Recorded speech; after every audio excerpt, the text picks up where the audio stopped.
January 17, 1950. A quiet winter night in Boston. A Brink's armored truck sits parked outside its headquarters, carrying a fortune in cash, checks, and securities. But tonight, it won't reach its destination. Because waiting in the shadows are 11 men in masks. And in just minutes, they'll pull off what the FBI will later call the perfect crime. But who were these men? How did they pull it off? And what finally brought them down? Let's go back to the beginning. In post-war America, Brink's Incorporated stood as a symbol of impenetrable security. The company's signature olive green armored trucks moved through cities like rolling fortresses, their uniformed drivers projecting an image of absolute control. Founded in 1859 as a passenger transport service, Brink's had evolved into the nation's most trusted money handler, servicing banks, businesses, and government agencies. Their headquarters at 165 Prince Street in Boston operated with military precision, where guards followed protocols so strict they bordered on ritual. Each night, crews would count the day's haul behind steel-reinforced doors, believing their procedures made them untouchable. This confidence wasn't entirely unfounded. In its 91-year history, no Brink's truck had ever been successfully robbed. The company's security measures, while appearing rudimentary by later standards, were considered state-of-the-art in 1950. Trucks had multiple locking systems, time delay mechanisms, and hidden compartments. Guards were trained to resist coercion, though curiously, they weren't armed. Management believed their system's strength lay in its predictability. The same routes, the same schedules, the same unvarying routines that created what they called the rhythm of security.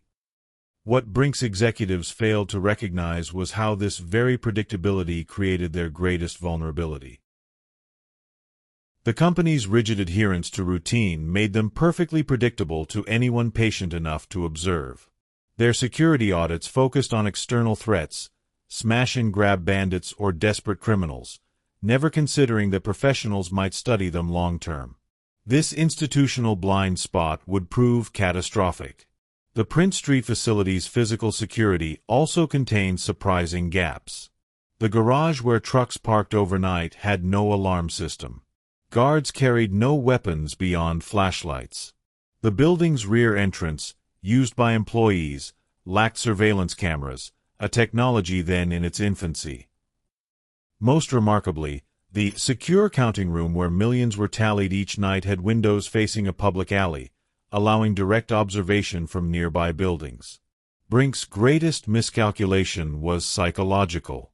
Having never suffered a breach, they'd conflated their reputation with reality.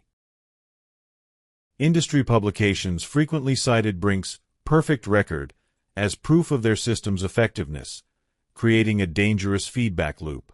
This corporate overconfidence filtered down to guards, many of whom treated their nightly routines with casual familiarity. Some would later admit to leaving doors propped open during shift changes or taking cigarette breaks within view of the money counting. This false sense of security extended to law enforcement. Boston PD's robbery unit considered Brink's trucks the lowest priority targets, believing them too hard for professional thieves. The FBI's Boston field office had no dedicated surveillance of money transport routes, focusing instead on bank robberies. This collective complacency created the perfect conditions for what was coming, an attack not on Brink's physical defenses, but on the predictability at the heart of their system. As 1950 began, Brink's stood as a colossus, one whose feet, though no one realized it yet, were already planted on quicksand. The man who made all this happen, Anthony Pino, who wasn't the kind of criminal who relied on brute force. At 47 years old, Pino had spent nearly 3 decades mastering the art of the calculated heist.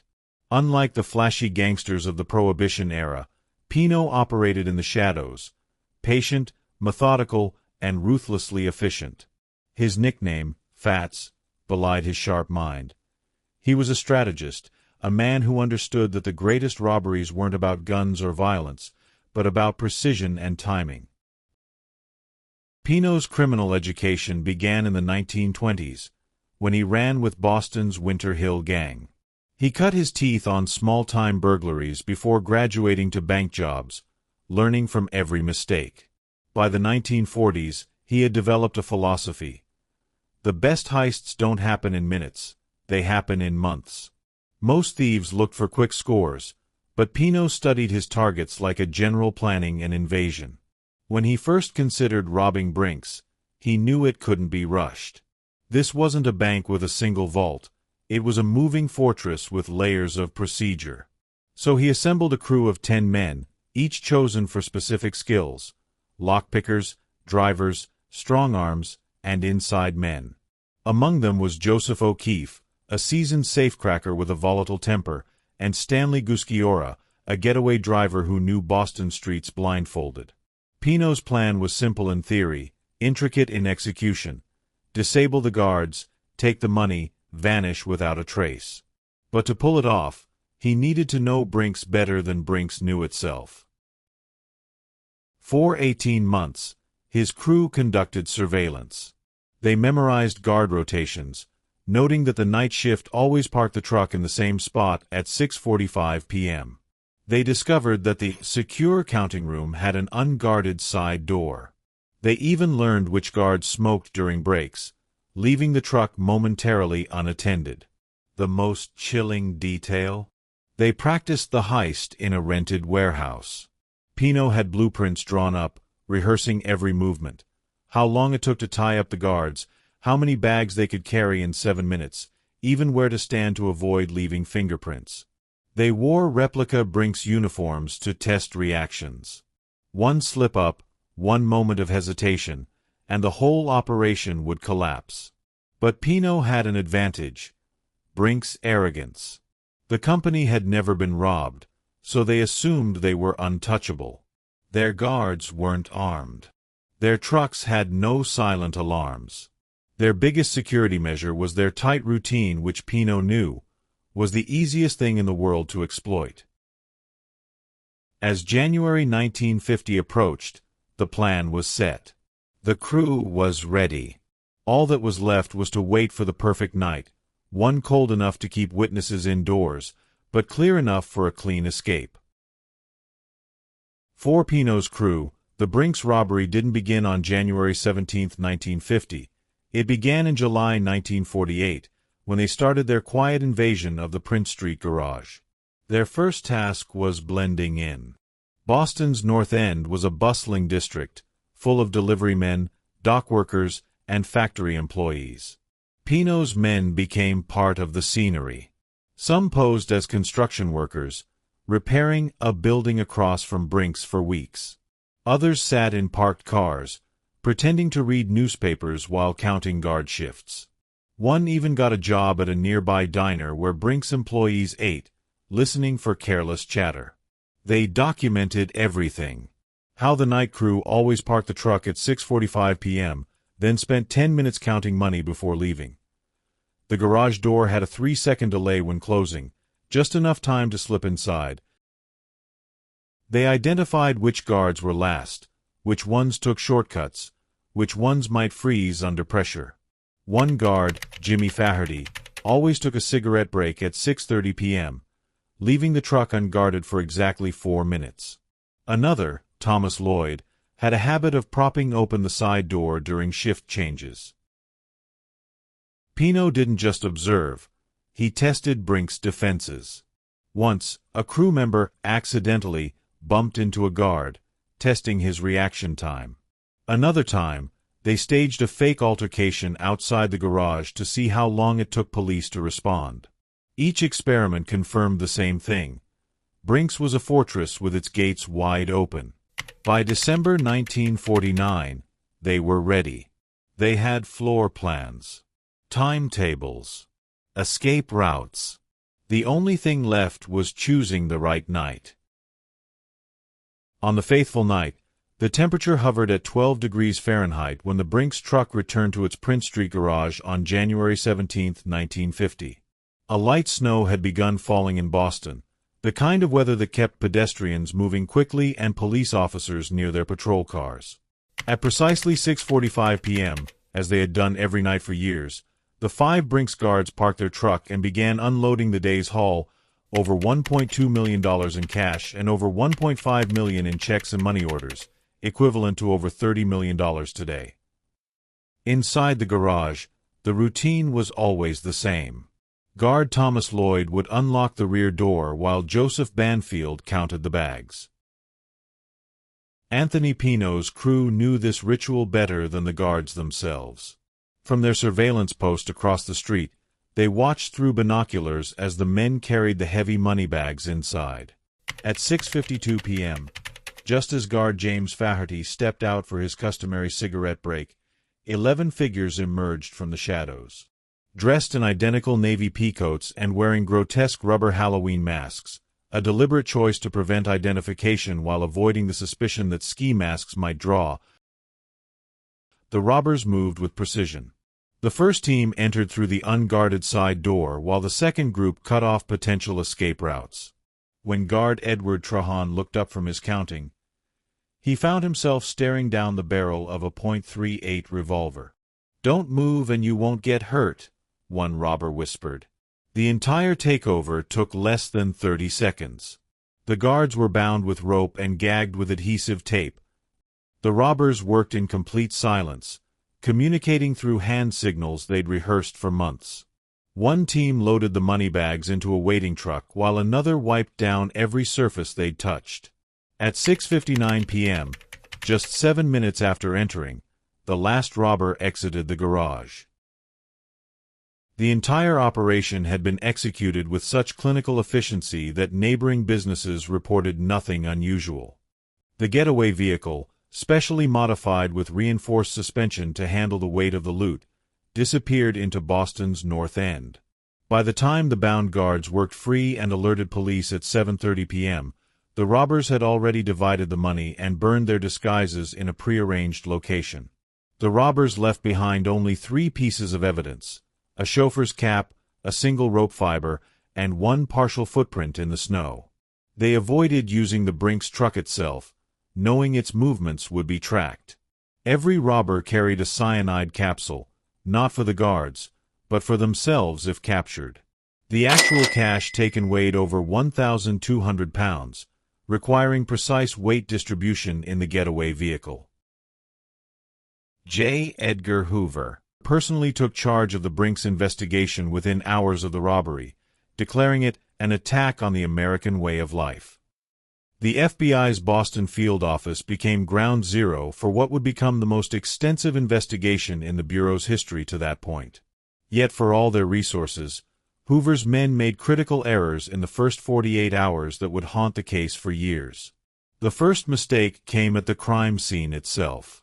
Overzealous agents allowed reporters and Brinks employees to contaminate the garage before proper forensic analysis could be done.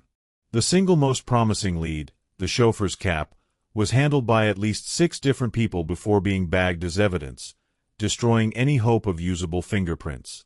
Hoover insisted the robbery must have been an inside job, diverting resources to interrogating Brinks employees while the real culprits slipped away.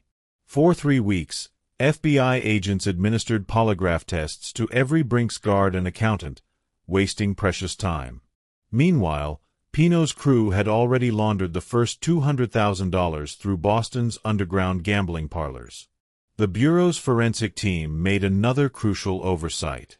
While they meticulously analyzed the rope used to bind the guards, they failed to recognize its unique composition, a blend of hemp and nylon used exclusively by Boston Dock Works, a company that just happened to employ the brother-in-law of crew member Vincent Costa. This connection wouldn't be discovered until 1956. Perhaps most damning was the FBI's failure to recognize the robbery's military precision as Pino's signature.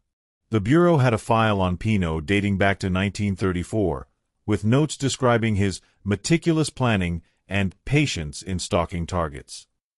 Yet this file remained buried in the Organized Crime Division while the robbery team chased false leads about radical groups and disgruntled employees. By February 1950, the investigation had stalled completely. Hoover, unwilling to admit defeat, kept 35 agents assigned to the case full-time. They re-interviewed witnesses, conducted ballistic tests on every .38 revolver in New England, and even consulted psychic detectives. All while Pino's crew watched from afar, spending their stolen millions in plain sight. For nearly 6 years, the Brinks case sat dormant in the FBI's unsolved files. Then in May 1956, a seemingly unrelated arrest in Pennsylvania cracked the case wide open. Joseph "Specs" O'Keefe, one of Pino's original crew members, was picked up for a petty burglary in Scranton. What began as routine questioning turned explosive when O'Keefe, angry about being cheated out of his share, started dropping hints about the big score. O'Keefe's resentment had been simmering since 1950. While most of the crew received their promised $100,000 cuts, about $1.1 million today, O'Keefe had been given just $30,000 with vague promises of more. When he demanded his full share in 1952, Pino's enforcers had beaten him severely. Now, facing 10 years for the Scranton job, O'Keefe saw an opportunity for revenge.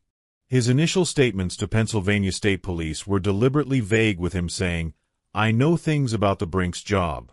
Big things, he said. When FBI agents were alerted, they recognized the potential immediately, and thus, Special Agent James Kelly, who had worked the original case, was dispatched to interview O'Keefe.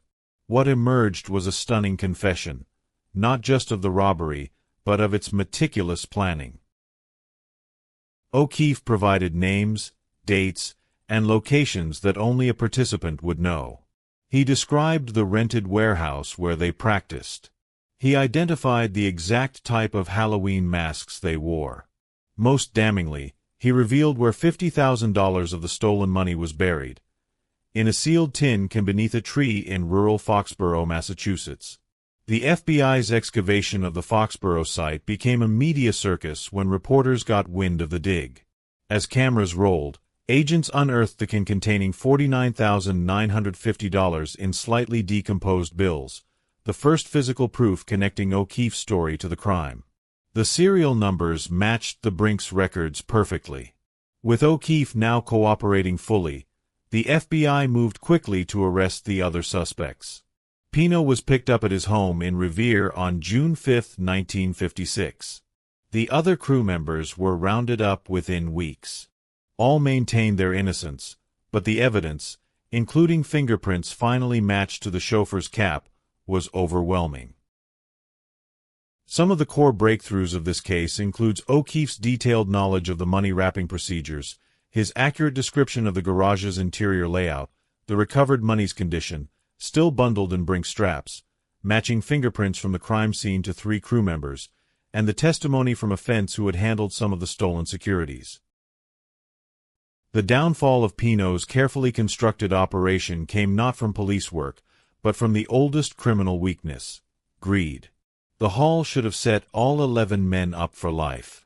Instead, it became the wedge that shattered their unity. At the heart of the conflict was Joseph O'Keefe's belief that he'd been cheated. As the crew's safecracker, he considered himself entitled to a larger share than the drivers and lookouts. When Pino distributed equal $100,000 payments in the weeks after the robbery, O'Keefe began complaining openly. The situation worsened when O'Keefe was arrested on an unrelated burglary charge in 1952. Expecting the crew to pay his legal fees, he was furious when they offered just $5,000.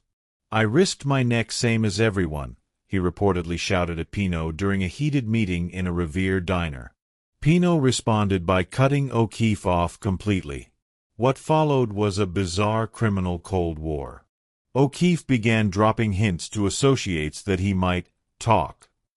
Pino responded by hiring hitman Elmer Burke, codename Trigger, to silence him. In August 1954, Burke ambushed O'Keefe outside a Boston bar, shooting him 6 times with a .45 automatic. Miraculously, O'Keefe survived, though 1 bullet remained lodged near his spine for the rest of his life. The shooting marked a turning point. O'Keefe, now a walking time bomb for the crew, went into hiding. He spent the next 2 years moving between flophouses in Pennsylvania and New York, all while compiling a mental list of grievances and evidence against his former partners. When he was finally arrested in Scranton in 1956, O'Keefe saw his chance. His initial bargaining with prosecutors was clumsy. He demanded full immunity and $50,000 cash. But as negotiations continued, he grew more strategic. He doled out information in carefully measured pieces, always keeping something back to maintain leverage. The other crew members, unaware of how much O'Keefe had revealed, made fatal mistakes in their own interrogations. Vincent Costa claimed he'd been at a movie theater the night of the robbery, only for agents to prove the theater had been closed that day. Stanley Gusciora's alibi fell apart when witnesses placed him near the Brink's garage. By January 1957, the FBI had enough evidence to charge 8 of the 11 original participants. O'Keefe, now a protected witness, would testify against them in exchange for a reduced sentence. The perfect crime had been undone by the imperfect nature of the criminals themselves. The trial of the Brink's robbers became one of the most sensational courtroom dramas of the 1950s. Beginning in August 1956, the proceedings exposed not just the details of the heist, but the astonishing incompetence that had allowed it to remain unsolved for so long. Prosecutors faced an immediate challenge. Much of the physical evidence had degraded over 6 years. The rope fibers had been lost. The chauffeur's cap had been mishandled. Most of the money was still missing. Their case would rest almost entirely on O'Keefe's testimony and the few corroborating details they could muster. The defense strategy was simple: attack O'Keefe's credibility. They painted him as a bitter ex-con trying to save himself, highlighting his long criminal record and the generous deal he'd received for testifying. "This man would sell his own mother to avoid jail," thundered defense attorney George Burke in his opening statement. But the prosecution had surprises in store. They presented recently discovered time cards showing that Pino had rented the practice warehouse for exactly 18 months prior to the robbery. They produced a receipt for 11 Halloween masks purchased from a Boston novelty shop. They had also matched fingerprints from the crime scene to 3 defendants. The trial's most dramatic moment came when O'Keefe took the stand. For 3 days, he walked the jury through every detail of the planning and execution. His memory was photographic. He recalled the license plate number of the getaway truck, the brand of adhesive tape they'd used, even the jokes told during their final rehearsal. The defense's cross-examination backfired spectacularly. When pressed about his criminal past, O'Keefe responded, "Yeah, I'm a thief." So were they. Difference is, I'm telling the truth now. The jury visibly reacted to his raw honesty. On October 5, 1956, the jury returned guilty verdicts against all 8 defendants. Judge Felix Forte sentenced them to life imprisonment, calling the robbery a military operation against society itself. As the defendants were led away, O'Keefe was quietly released to begin a new life under a different name. The greatest mystery of the Brink's robbery wasn't who did it. That had been solved. It was where the remaining loot had disappeared to. Despite exhaustive searches and interrogations, the vast majority of the stolen money was never recovered, spawning countless theories about its fate. The FBI's best estimate suggested that about $1.5 million had been spent or laundered in the first 2 years after the robbery. Crew members bought houses, cars, and businesses, always paying in cash to avoid paper trails. Pino himself purchased a legitimate vending machine company that became his cover for moving stolen funds. Costa's brother-in-law, a merchant marine, made several suspicious trips to Cuba between 1951 to 1952, likely transporting money to offshore accounts. Some funds may have reached Swiss banks, though investigators could never prove it. The most tantalizing theory involved buried treasure. O'Keefe claimed in later interviews that at least $1 million had been hidden in the Massachusetts wilderness, with markers only the crew would recognize. Several organized crime figures were known to have conducted private searches in the 1960s, though nothing was ever officially found. Perhaps the most plausible explanation is also the simplest. The money was slowly spent or lost over time. Without the ability to deposit large sums in banks, the robbers had to circulate cash carefully. Many bills were likely spent at racetracks, casinos, and through legitimate businesses operating as fronts.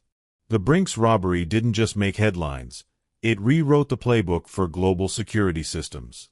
The resulting changes transformed everything from armored trucks to corporate risk management, leaving a legacy that endures today. BRINK'S implemented radical changes within months, such as guards now carried revolvers with mandatory tactical training. No single employee could access money compartments alone, a precursor to modern two-factor authentication. Trucks no longer followed predictable paths. Algorithms, later computerized, randomized daily itineraries. Hidden triggers installed in trucks alerted police without alerting robbers. J. Edgar Hoover, chastened by the investigation's failures, mandated that all field offices maintain dossiers on known criminal networks, a practice that later evolved into the RICO Act. The robbery directly inspired tamper-proof seals, developed in 1952 to prevent undetected access to money bags. Weight sensors in trucks alerted dispatchers if cargo weight changed unexpectedly. Closed-circuit TV early prototypes were installed in BRINK'S garages by 1955. The BRINK'S robbery of 1950 didn't just vanish into history.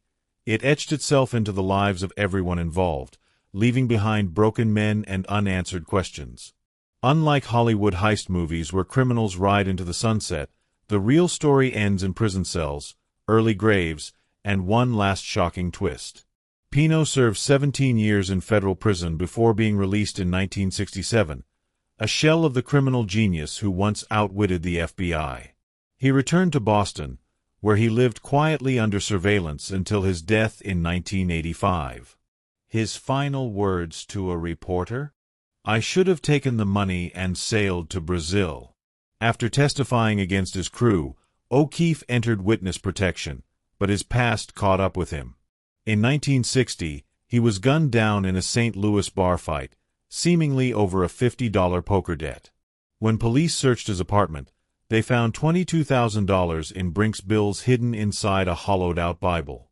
The only crew member who refused to admit guilt, Gus Gusciora, died in prison in 1961 from an infection caused by a bullet wound, suffered during O'Keefe's botched murder. His last letter claimed, "The money's still out there." Vincent Costa, released in 1968 after 12 years, Costa became a born-again Christian and opened a laundromat. He never spoke of the robbery again, but neighbors noticed he always paid bills in cash, with small-denomination, worn-out bills. Adolph Maffei served his full sentence, dying in 2003 as the last surviving robber. In a deathbed confession to a priest, he allegedly revealed the location of $500,000 in buried cash, but took the coordinates to his grave. In 2012, a construction crew renovating a Boston brownstone found $150,000 in moldy bills behind a false wall, all traceable to the BRINK'S haul. The FBI declared it the last of the missing money, but true crime enthusiasts still comb backyards from Cape Cod to Canada, convinced the rest is waiting to be found. The case was finally closed in 1985. The three additional participants of the BRINK'S robbery were Henry Baker, a weapons specialist who died before indictment, James Faherty, the inside man, who fled and was found dead in 1965, and then lastly Joseph Barney Banfield, who was a BRINK'S employee, also the suspected informant. He disappeared post-heist. So what do you think? Was there another mastermind who got away? Could the missing millions still be out there? Let me know in the comments, and don't forget to like, subscribe, and hit the bell for more true crime stories like this one. Thanks for watching, and I'll see you in the next video.